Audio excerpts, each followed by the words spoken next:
Bueno, muy bien, y como le decíamos antes de la pausa, vamos a desarrollar desde esta perspectiva toda la situación de movilización de los productores rurales autoconvocados, a los que se han sumado ahora otros colectivos que se estarán manifestando esta tarde en Durazno. Vamos a ver la perspectiva de la Central de Trabajadores del PIT-CNT y por eso está Fernando Pereira, su presidente, con nosotros. ¿Cómo le va? Buen día. Un gusto estar con usted.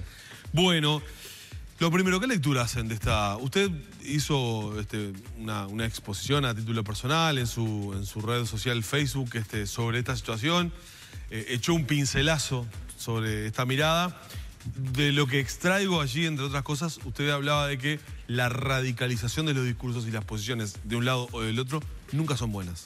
No ayudan a la búsqueda de un acuerdo. Lo primero que me gustaría destacar, porque de repente pasa desapercibido, que por suerte en Uruguay vivimos en un país donde todos podemos protestar. Todos podemos protestar. Si hay un día de paro vinculado al PIT-CNT, se dicen que hay pérdidas importantes en el país. Si hay un día de paro de buena parte del agro y de buena parte del sector industrial, por lo que se está diciendo, y comercial, bueno, supongo que también habrá pérdidas importantes para el país. No obstante, tenemos ese derecho de protestar, cuando tenemos atrás objetivos a concretar.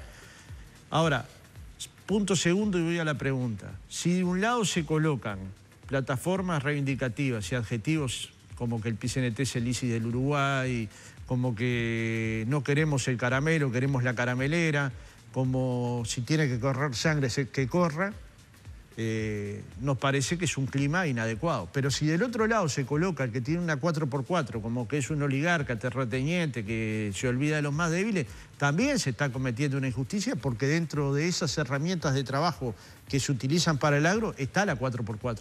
Es una herramienta de trabajo fundamental para productores agropecuarios medianos, pequeños y grandes. Ahora, me da la impresión de que estas adjetivizaciones no ayudan a construir el clima necesario para ir a un diálogo que de alguna manera estudie, analice y vehiculice soluciones para un sector muy heterogéneo. No es lo mismo un gran productor que un pequeño productor, no es lo mismo el que arrenda la tierra que el que tiene su propia tierra. Ya vimos lo que cuesta el arrendamiento de la tierra en el Uruguay. No es lo mismo aquellos sectores que tienen dinamismo que aquellos sectores que han tenido precios internacionales bajos. Y bueno, esa discusión requiere de mucha cabeza abierta, de mucho intercambio. Si la plataforma es bajen 20% el gasto público estatal, lo que le están diciendo es quítenle a los pobres. Alguien que gobierne va a aceptar quitarle al sector más débil de la sociedad, cualquiera, No solamente el Frente Amplio, cualquiera que esté en el gobierno aceptaría quitarle 20% de las políticas sociales para destinarlas al agro. Esta política es posible, entonces debería haber la construcción de una plataforma negociadora que podrá pasar por el precio de la energía, que podrá pasar por el precio de los combustibles, que podrá pasar por alguna exoneración en el caso de los sectores más perjudicados, que podrá pasar por incentivos a los pequeños y medianos productores. Yo no sé cuál es la mejor solución. La tienen que encontrar las partes. Dentro de las partes hasta ahora se habla del gobierno y de las gremiales empresariales, que yo creo que ese es el camino de vehiculizar las demandas. Porque ahí está la institucionalidad del agro. Y si no, si empezamos a todo el mundo generar grupos de WhatsApp y estos son los que negocian en nombre de las organizaciones, en poco tiempo no hay... Lo que pasa es que inicialmente quedaron afuera. La Federación Rural se autoexcluyó de esa convocatoria que hizo el presidente, y la Asociación Rural, la Comisión Nacional de Fomento Rural, la Asociación Nacional de Productores Lecheros quedaron por fuera de estos autoconvocados que iniciaron este movimiento. Bueno, pero es que si los quieren vehiculizar de forma adecuada sus planteos, son estas agremiaciones los que más tarde o más temprano van a representar el sector. En primer lugar, porque tienen décadas y décadas de historia. Yo te podría decir, no me acuerdo muy bien, pero hace no mucho tiempo cumplieron 100 años. Sí, la ARUS cumplió 100 años. 100 años. La Federación también tiene más. Entonces, lo que te quiero decir es, yo he tenido más diferencias que acuerdos con ellos, pero representan al sector. Entonces, si tú no compartís los que dirigen tu sector, no hay problema, cambiás los que dirigen el sector. Lo que no es lógico... Pero eso lleva tiempo y los reclamos son a corto plazo. Yo pienso que sectores de este tamaño van a tener respuestas de corto plazo, de mediano plazo y de largo plazo. Y si tenés una mirada estratégica, te detendrías más en el mediano y en el largo plazo que en el corto plazo. Sobre todo porque ha ingresado al agro, no sé si todo el mundo lo sabe, los ciudadanos lo miramos muy de costado al agro, para mi gusto, equivocadamente. El agro le ha entrado tecnología del más alto nivel. Si uno va a la Expo Activa de Soriano, es impresionante. Ve la maquinaria más moderna que hay en el mundo. E inclusive los niveles de productividad, el otro día lo estaban conversando los arroceros, llegan a ser pioneros en el mundo. Ahora, vivimos en un país que hace pocas horas se anunció, es el primer país en inclusión social de los países emergentes. Esto pasa, la noticia pasa en 10 segundos. Es decir, este tema parecería que no sucedió. El Producto Bruto Nacional Lo que ha pasa crecido... es que se pone como contradicción, ¿no? La inversión social o el gasto que el Estado destine dineros para esa rama, digamos, de políticas sociales, y por otro lado no tiene para apoyar a sectores productivos que funcionan bien como el arrocero, pero que baja la rentabilidad. Entonces ahí se prende la luz. Pero ahí usted tiene que elegir. Yo le digo, ¿cuál es el que está más apretado de la cadena agropecuaria? El peón rural. Si querés, saco el celular y te muestro los recibos que cobran los trabajadores. No llegan a 15.000 pesos nominales. ¿Ese trabajador tiene algún agujerito de su cinturón para apretar? De ese trabajador, ¿por qué no habla nadie? ¿Por qué no dicen en esta rentabilidad que tiene que tener el sector agropecuario, además tendría que tener un mejor salario el peón rural, el trabajador rural, el que deja las 8 horas de trabajo y a veces no tiene las condiciones adecuadas de trabajo? Y yo te digo, ¿vos le sacarías a la persona que recién está saliendo de la pobreza o que está ingresando a la línea de contextos socioculturales más favorables? Entonces, lo que hay que discutir es cómo se arma un agro competitivo sin dañar a los más débiles, porque si dañás a los más débiles, rompés la sociedad. ¿En qué país queremos vivir? Sería la gran pregunta. ¿En qué país quieren vivir ustedes, sus hijos? Los dos o que tienen hijos. ¿En qué país quieren vivir sus hijos? ¿En un país donde haya pobres que no accedan a nada y otros que sean productivos, o en un país donde la producción después se vuelque al sector más débil de la sociedad? Pero este es un diálogo sensato, que no implica no tomar medidas para atender situaciones que tienen dificultades. Si los productores de fruta tienen dificultades en este momento en Canelones, hay que mirarlo con atención. Si un tambero gana 30.000 pesos, es mi compañero, no es un empresario del sector, no sé si me entendés. Tiene los ingresos, menos ingresos que yo, ¿me entendés? Claro. Entonces, además a veces mezclás como si todo ese sector fuera homogéneo, y hay gente que tiene decenas de millones de dólares, y hay gente que no tiene cómo pagar la cuota de la camioneta esa que tanto nombramos. Sí, ¿me explico? No hay situaciones iguales. Claro, no, digo, la heterogeneidad que presenta o que se va a presentar hoy en Durazno lleva a que uno tenga que hacer lecturas distintas de esas realidades que se están presentando. Claramente, por ejemplo, el sector más agobiado seguramente sea el de los productores lecheros y los tamberos chicos. Y ahí hay que ayudarlos. Muy complicada. Y hay que tirar política, sí. El tema, y si... digamos, ¿no se está generando una falsa oposición entre campo y ciudad con estos discursos? Pero tiene 100 años. Yo he tratado... reavivando esa discusión. Yo pienso que sí, porque es identitario. Las cosas que tienen 100 años son identitarias. Yo no la tengo. Yo creo que hay que mirar al agro con mucha atención, por múltiples motivos. El agro, aunque no es el principal generador de empleo, genera 80.000 puestos de trabajo en su totalidad. Hay 40.000 pequeños y medianos productores, que uno los puede considerar dentro de los trabajadores, ¿verdad? Porque esos salen de mañana y se fajan igual que el otro, ¿no?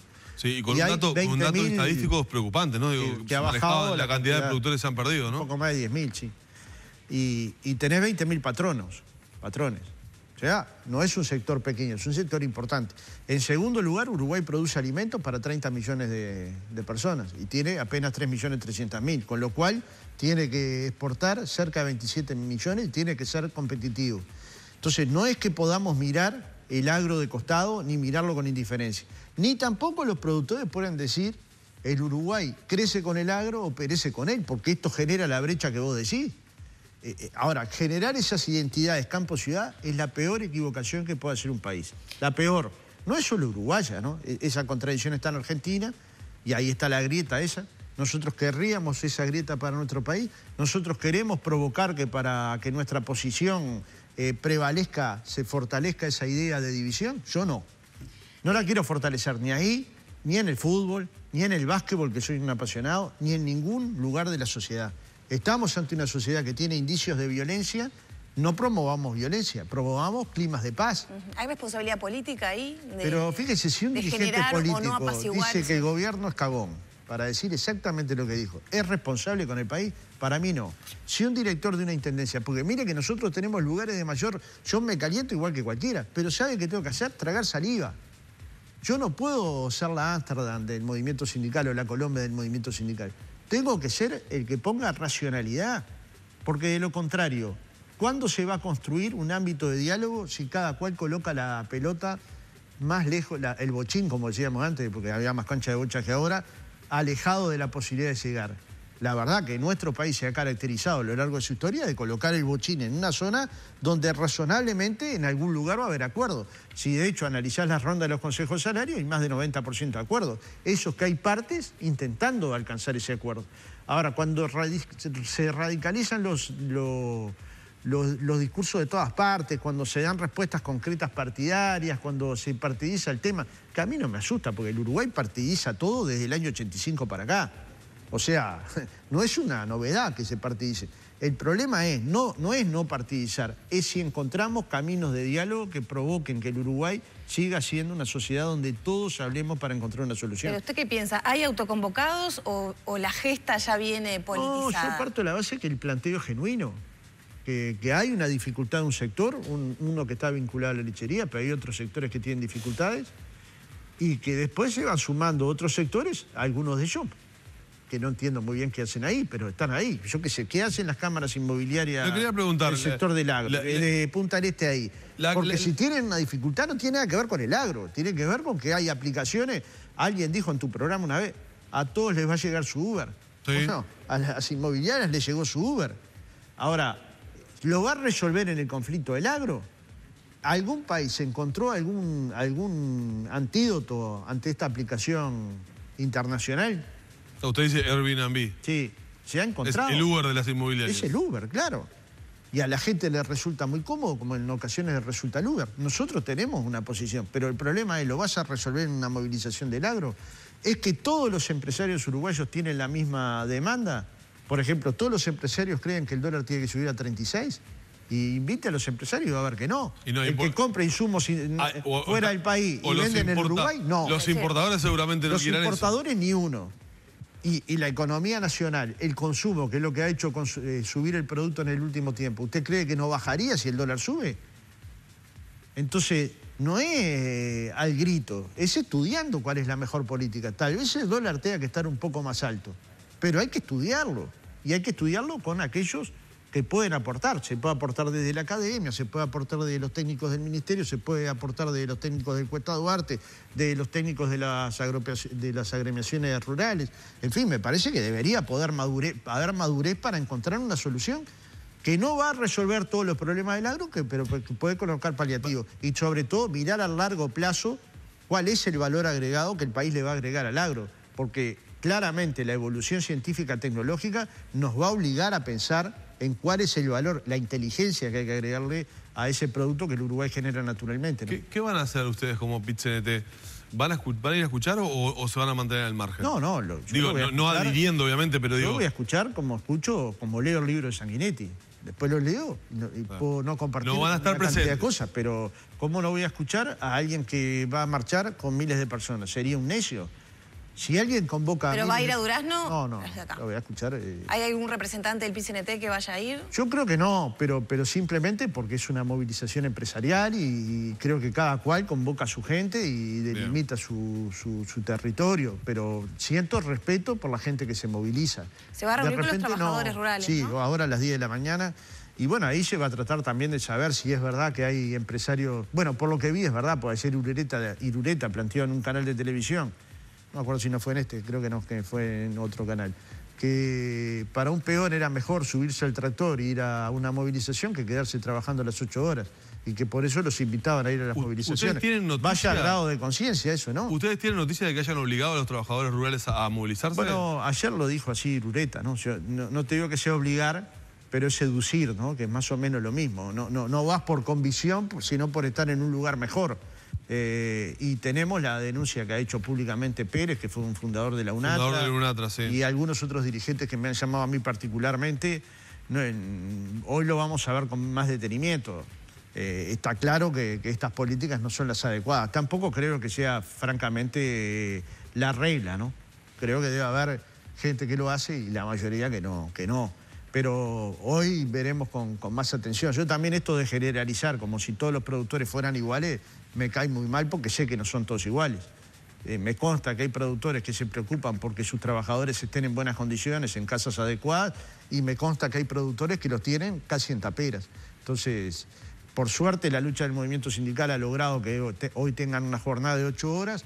Eso aparentemente no desarmó ninguna familia, porque se acuerda que decían que esa ley iba a desarmar la familia rural, pero le ha generado mejores condiciones al trabajador. Ahora necesitamos construir sindicatos más potentes que logren que el cumplimiento de todas estas normas redunden en mejores condiciones de vida para el sector más débil, del sector agropecuario, que es el trabajador rural. Y bueno, sea hoy la reunión, el mismo día que la... No, nosotros nos reunimos los martes, todos los martes. Hoy es una casualidad, digamos, pero nos vamos a reunir. Si ustedes van el martes que viene al Picente, nos van a encontrar. Y si van el siguiente martes, nos van a encontrar. Y si van el siguiente martes, y así durante todo el año. No es una respuesta. ¿El secretariado ni tiene creo como en la tema respuesta. central esto de los rurales?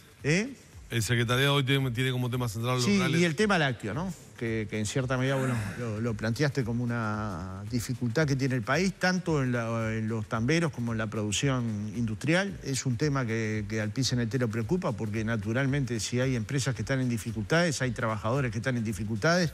Yo siempre digo una frase que me dijo un alemán un día y que me parece que es absolutamente cierta: solo hay sindicatos fuertes donde hay empresas fuertes.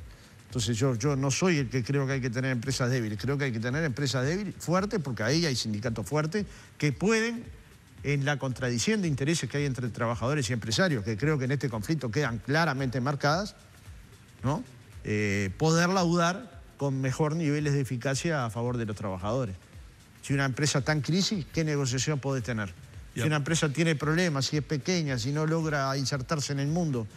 Ahora, también estamos en discursos que están contra la realidad. Si el país viene creciendo durante 12 años y Enrique Iglesias dice que no solo fue una década perdida, sino fue una década ganada. Si el Banco Mundial dice, nosotros no somos muy amigos del Banco Mundial, sí, Enrique Iglesias, que apreciamos mucho por lo que le ha aportado al país, fundamentalmente porque lo que le ha aportado al país. Dice que somos uno de los principales países en el mundo en inclusión. No es que estamos en el medio del desierto, no, en todo caso estamos con dificultades tratando de resolverlas, ¿no? Tenemos que terminar. Vamos a hablar de GOES entonces. Pero yo no sé si estarán en una buena condición ustedes de hablar de Mejor dejamos el tema para otro día. Pero antes de irnos, hablando en la interna con algunos políticos y también con algunos actores del movimiento sindical, previendo lo que va a ser este 2018 de negociación a nivel público, a nivel privado, me decían, de mayo en adelante el país se tranca.